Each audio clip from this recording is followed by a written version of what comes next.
हर हर महादेव दोस्तों, क्या आप जानते हैं कि भगवान शिव ने क्यों ली थी माता अंजना की परीक्षा, यानी वीर हनुमान जी की माँ की परीक्षा। दोस्तों, अगर नहीं जानते हैं तो ये धार्मिक कहानी बहुत ही महत्वपूर्ण है। इस कहानी को पूरी अंत तक जरूर सुनिएगा। इसमें आपको ये भी पता चलेगा कि आखिर वीर हनुमान इतना शक्तिशाली क्यों है। तो चलिए दोस्तों, इस कहानी को शुरू करते हैं। कहानी पसंद आए तो वीडियो को लाइक जरूर करिएगा दोस्तों, और इस जानकारी को अपने और दोस्तों में जरूर शेयर करिएगा। दोस्तों, पुराणों में भगवान शिव की अनेक लीलाओं का वर्णन मिलता है। वे देवों के देव, त्रिलोकनाथ और करुणा मूर्ति माने जाते हैं। लेकिन जब बात आती है भक्ति और साधना की परीक्षा की, तो भगवान शिव अपने भक्तों को परखने में कभी पीछे नहीं रहते। ऐसी ही एक प्रसिद्ध कथा है माता अंजना की, जो भगवान हनुमान की माता थी। माता अंजना भगवान शिव की परम भक्त थी और उनकी कठोर तपस्या से ही उन्हें स्वयं महादेव के अंश के रूप में पुत्र प्राप्त हुआ। किंतु उस वरदान से पहले भगवान शिव ने उनकी परीक्षा ली थी। तो आइए दोस्तों, आखिर क्यों और कैसे भगवान शिव ने माता अंजना की भक्ति को परखा था, आइए इस कहानी में जानते हैं। पौराणिक कथा के अनुसार पूर्व जन्म में अंजना माँ इंद्र की सभाकीन एक नटखट अप्सरा थी, जिनका नाम पुंजिक स्थला था। एक बार अपनी चंचलता में उन्होंने तपस्या में लीन ऋषि दुर्वासा का ध्यान भंग कर दिया, जिससे क्रोधित होकर ऋषि ने उन्हें वानर योनि में जन्म लेने का श्राप दे दिया। श्राप सुनकर पुंजिका स्थला ने ऋषि दुर्वासा से क्षमा मांगी और श्राप से मुक्ति पाने के लिए ऋषि से उपाय पूछा।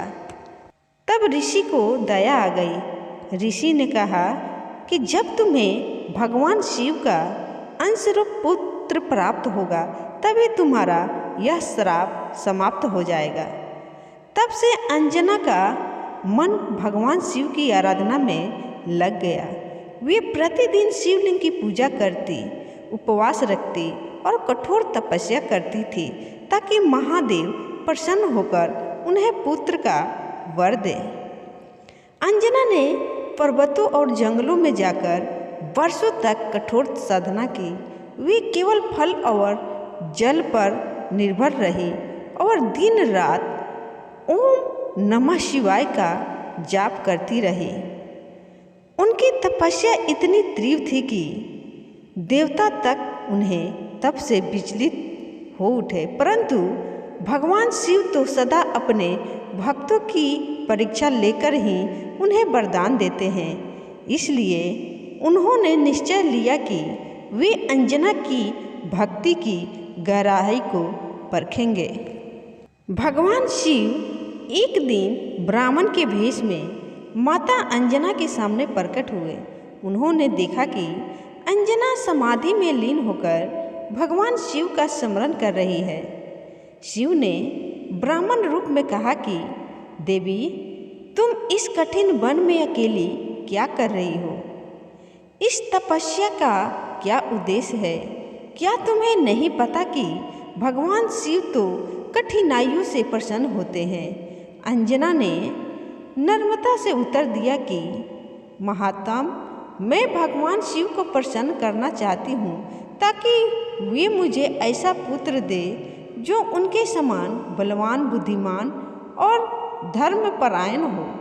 यह सुनकर भगवान शिव मुस्कुराए, लेकिन उन्होंने आगे कहा कि देवी, क्या तुम जानती हो कि भगवान शिव का अंश प्राप्त करना सरल नहीं है? उनकी कृपा पाने के लिए केवल तप नहीं, बल्कि सच्ची भक्ति और धैर्य भी चाहिए। अंजना ने दृढ़ स्वर में कहा कि यदि मेरी भक्ति सच्ची है तो महादेव अवश्य मुझे दर्शन देंगे। चाहे मुझे युगों तक तप करना पड़े, मैं पीछे नहीं हटूंगी।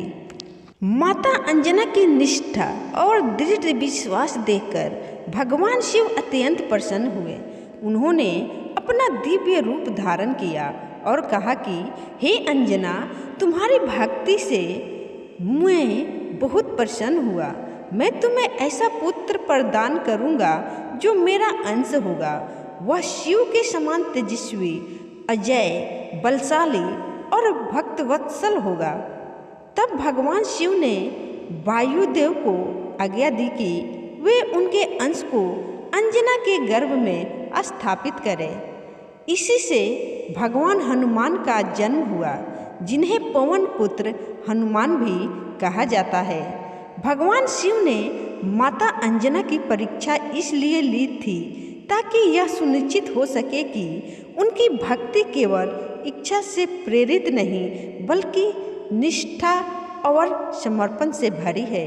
यदि अंजना तपस्या केवल पुत्र की आकांक्षा से करती तो शायद वे परीक्षा में सफल नहीं हो पाती, परंतु उन्होंने दिखाया कि उनकी साधना केवल भगवान शिव के प्रति प्रेम और श्रद्धा से प्रेरित थी।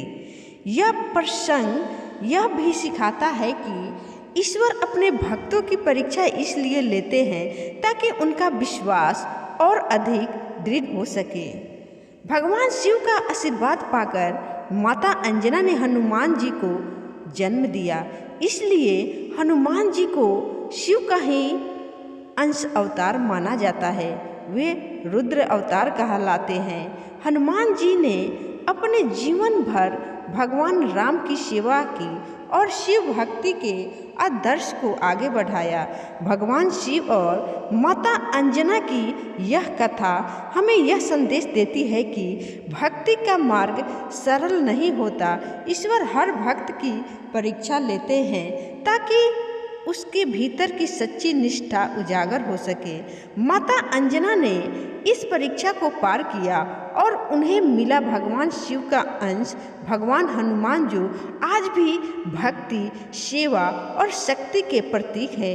इसलिए कहा गया है कि जो शिव की सच्ची आराधना करता है उसे स्वयं शिव अपने अंश से आशीषित करते हैं।